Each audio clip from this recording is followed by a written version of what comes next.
Según las estadísticas más recientes publicadas por el gobierno de Escocia, los casos de homicidio registrados por la policía disminuyeron un 15% en 2020 a 2021. Este es el número más bajo de homicidios registrados desde 1976, comparado con 2019 y 2020. Aunque la delincuencia disminuye, Escocia aún tiene muchos casos sin resolver que requieren respuestas. En el episodio de hoy exploraremos 4 inquietantes casos sin resolver de Escocia. A las 8 p.m. del 20 de marzo de 1979, Carol Lannon, de 18 años, madre y trabajadora sexual a tiempo parcial, subió a un Ford Cortina rojo en Exchange Street, Dundee. Al día siguiente, su cuerpo desnudo fue descubierto en Templeton Woods, a 5 millas de donde fue vista con vida por última vez. Había sido estrangulada hasta la muerte. En ese entonces, la policía no tenía tecnología forense. Hicieron investigaciones casa por casa, apelaciones públicas para pedir ayuda y hablaron con delincuentes sexuales locales, buscando cualquier pista. Descubrieron que el hombre en cuyo auto entró Carol fue descrito como delgado y pálido, con cabello oscuro y corto, patillas y bigote. Creían que tenía entre 25 y 30 años. Se hizo un retrato hablado del sospechoso, aunque en ese momento no dio ningún resultado. Mientras tanto, interrogaron a fondo a los hombres con autos rojos. 2 semanas después de la muerte de Carol, a 80 millas de distancia en Aberdeenshire, una joven se topó con prendas de vestir y otras pertenencias personales mientras caminaba cerca de la orilla del río Don. El suéter, medias y cinturón fueron identificados como de Carol. También hallaron su bolso con dinero y un libro de asignación familiar para niños. Menos de un año tras el asesinato de Carol, el 11 de febrero de 1980, Elizabeth McCabe, maestra de guardería en formación de 20 años, salió de noche con amigas. Ella visitó algunos bares en el centro de la ciudad antes de dirigirse a Teasers, un club nocturno en la calle Unión. La última vez que se le vio fue subiendo a un taxi y al día siguiente se reportó su desaparición. 2 semanas después, el 26 de febrero, su cuerpo fue encontrado en Templeton Woods. Estaba a unos 100 metros de donde dejaron el cuerpo de Carol Ons, meses antes también casi desnuda y estrangulada. Los casos de ambas mujeres eran similares. Las recogieron en el centro, les quitaron ropa y pertenencias y las estrangularon. Ambas también estaban atadas. Sus pertenencias fueron halladas a kilómetros de donde dejaron sus cuerpos. Las de Elizabeth aparecieron después en 3 zonas distintas de Dundee. Cuando la policía investigó la muerte de Elizabeth, se preguntaron si enfrentaban a un asesino serial. Durante la investigación se entrevistó a más de 7,000 personas. Se revisaron hoteles, casas de huéspedes, pensiones y oficinas de taxis, y se entrevistó a más delincuentes sexuales y taxistas. Aún así, la policía no tenía pistas y concluyó que 2 perpetradores distintos asesinaron a las mujeres. En 2021, el Daily Record informó que la policía de Estados Unidos interrogó en 1979 a un hombre sospechoso de los crímenes. El hombre, estadounidense, murió en 2016 a los 72 años, pero su familia ya lo había denunciado a las autoridades locales, afirmando que durante los crímenes él visitaba Dundee con su esposa escocesa. Fue entrevistado en 1979 por una serie de crímenes en San Francisco, donde un agresor desconocido atacaba a mujeres en la zona. Era dueño de un restaurante cercano y sus familiares lo describieron como sociópata con las mujeres, diciendo que odiaba a las mujeres y a la policía. Aunque falleció, el hombre aún es investigado en el extranjero. Un familiar del individuo desconocido lo describió como alguien con antecedentes militares y extremadamente recto, ya que fue criado en un hogar católico estricto. Señalaron que el hombre habría desaprobado a las trabajadoras sexuales y a las madres solteras y teorizaron que era un asesino organizado que acechaba a sus víctimas. El familiar ofreció su ADN a la policía de Escocia para buscar lazos familiares con los asesinatos de Dundee. Hasta ahora, ambos casos siguen sin resolverse. El niño desconocido. El 23 de mayo de 1971, Ian Robertson estaba paseando a su perro por la playa de Tayport, en Fife, cuando vio algo extraño en la arena. Pensó que era una muñeca, pero al acercarse vio que era un niño sin pulso. Ian llamó a la policía de Fife, que llegó rápido. El niño, de entre 2 y 3 años, fue descrito inicialmente como víctima de ahogamiento en el río Tay. Se estimó que su cuerpo llevaba entre 2 y 4 meses en el agua antes de llegar a la orilla. El niño, llamado el pequeño desconocido, medía 2 pies y 9 pulgadas. Usaba una camisa de manga corta con un bolsillo pequeño abajo a la izquierda. La etiqueta decía Aquiles talla 3. Usaba una camisa de manga larga de algodón forrada con felpa, con rectángulos azules y formas ovaladas. La autopsia determinó más tarde que la muerte aparentemente se debió a ahogamiento, pero esto cambió cuando el patólogo descubrió que en realidad había muerto por causas naturales antes de terminar en el agua.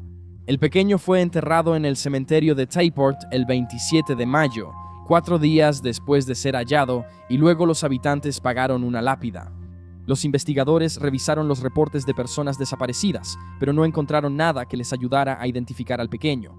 Poco después, se inició una investigación a nivel nacional sobre su identidad y se realizaron búsquedas exhaustivas. Una teoría decía que cayó por la borda de un barco que paraba al otro lado del río Tay. Como en muchos casos de Jane y John Doe, ha habido pocas pruebas concretas con el tiempo, aunque la especulación ha sido abundante. Una teoría popular en ese momento era que él era el hijo de una familia viajera, grupos que a menudo instalaban campamentos en la zona local. Se pensaba que una pareja fue escuchada en un autobús en Fife hablando de un niño perdido. Supuestamente, el hombre le dijo a la mujer que se callara, diciendo, cito, «Cállate, nos vas a meter a los 2 en la cárcel». La pareja fue interrogada por la policía y liberada al no hallar pruebas que los vincularan con el niño. En la entrevista apenas hablaron y solo explicaron que su hijo estaba bajo custodia. Un ex-detective, Bob Beveridge, quien trabajó en el caso, cree saber la identidad del niño, pero se ha negado a dar su nombre, diciendo, cito, «Sería una lástima que lo identificaran ahora, porque sabes algo. Cada año, personas de todo el mundo vienen a realizar un servicio especial para el pequeño desconocido en su aniversario. Si fuera identificado, perdería su fama». Ha dicho que cree que el niño era hijo de una familia viajera, quizás la pareja entrevistada mientras estaban en las frías y húmedas tiendas de campaña. Por esas fechas, él supuso que el niño murió de neumonía y que la familia, en vez de acudir a las autoridades, arrojó el cuerpo al agua. En 2021, la BBC lanzó el podcast La Crueldad, un niño sin reclamar, sobre el caso del pequeño desconocido. Ellos creen saber el nombre del niño tras una investigación, pero no lo han hecho público. También han declarado que las circunstancias de su muerte aún se desconocen. Sandy Drummond, ex soldado, era descrito como alguien de vida solitaria y común. Su familia lo consideraba estable y confiable, pero eso cambió días antes de su muerte. Sandy, residente de Fife, dejó su trabajo sin aviso y retiró gran parte de sus ahorros del banco. Las cámaras de seguridad lo mostraron retirando cientos de libras y guardándolas en un portadocumentos. El dinero en efectivo fue recuperado más tarde en su casa.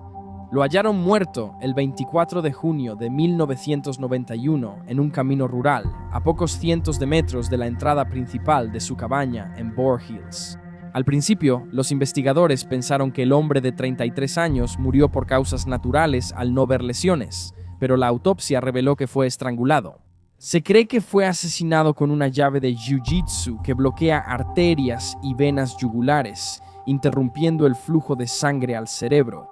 Se describe como una muerte lenta y dolorosa, lo que explicaría la ausencia de huellas o marcas en el cuello de Sandy. Los habitantes se impactaron por el crimen y la madre de Sandy, Effie, quedó devastada. Ella y el padre de Sandy lo vieron por última vez el 23, un día antes de su muerte. Sandy cenó con ellos y debía volver el día que hallaron su cuerpo. Effie sabía que su hijo tenía problemas, pero creía que él se negaba a decirle qué le pasaba. Sus problemas empezaron al cambiar de departamento en la fábrica de papel Guardbridge, donde trabajaba tras dejar el ejército. Después se mudó a unos apartamentos y trabajó de obrero, pero seguía preocupado y distante. Sandy era desconocido para la policía, sin antecedentes penales, altercados ni enemigos conocidos. Sin embargo, su muerte y su comportamiento extraño antes hicieron sospechar a la policía que había algo más en el caso. El hombre de 33 años vivía con su hermano y no le había contado sus intenciones. Solo mencionó que acababa de renunciar a su trabajo y que tal vez se iría en su motocicleta porque quería un descanso. La policía también halló sospechoso que un Morris Marina naranja o rojo desconocido estuvo estacionado afuera de su casa días antes de su muerte. Un testigo declaró haber visto al hombre de 33 años corriendo por un campo la mañana de su muerte con una bolsa deportiva azul que nunca se recuperó. Además, en la tarde del asesinato, se vio a un hombre con la mano vendada y manchada de sangre tomando un autobús cerca de la cabaña. Este hombre sigue sin ser identificado, pese a los llamados de la policía para que se presente. La reconstrucción de los últimos movimientos de Sandy en televisión nacional no impulsó la investigación. En 2016, las autoridades revisaron el caso y los detectives dijeron que creían haber identificado a un sospechoso. Él ya había fallecido y no respondió sus preguntas. El caso de Sandy sigue sin resolverse. Su madre, Effie, murió en 1996. Su hermano Jimmy dijo: "Desde la muerte de Sandy, la vida de mi madre cambió. Probablemente eso la terminó matando". Tracy Waters, de 11 años, fue vista por última vez el 13 de febrero de 1983, cuando salió de casa para ir a una fiesta de San Valentín en el club juvenil de Johnston, Renfrewshire. Cuando no regresó a casa esa noche, los miembros de la familia se reunieron para buscarla, pero al no encontrar rastro de la niña, las autoridades fueron llamadas al lugar.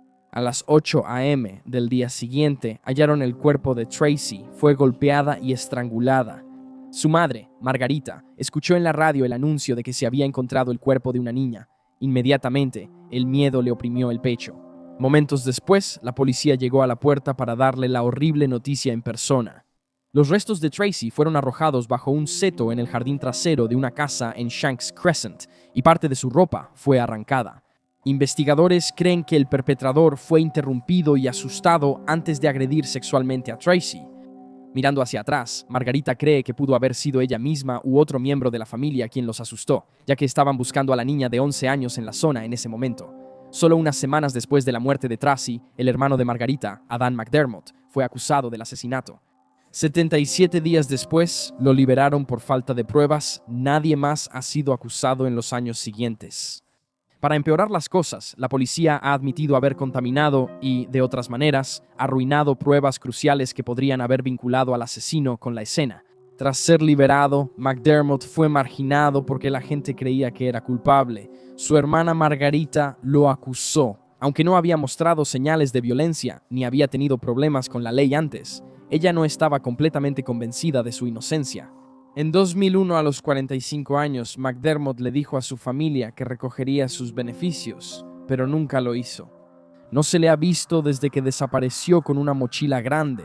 Su hermana dijo en 2017, "Es fácil desaparecer si realmente quieres". Ella no cree que él haya muerto y piensa que alguien sabe algo sobre su destino. Aunque los equipos buscaron a McDermott, nunca hallaron señales de él. Los detectives piensan que se suicidó tras dejar una nota donde decía que lo estaba considerando. Alguien que conocía a McDermott comentó que la nota no mostraba remordimiento ni culpa, solo sus pensamientos. La carta fue fechada un día antes de su desaparición. Hasta hoy se desconoce por qué fue sospechoso. El caso de Tracy sigue sin resolverse. Si sabes algo sobre este caso o los otros del video, comunícate con Crime Stoppers al 0800-555-1. Y esos son los hechos. Deja tu comentario con tus ideas y especulaciones. Y no olvides dar like y suscribirte para apoyar al canal. Gracias por ver el video, mantente alerta y seguro nos vemos la próxima.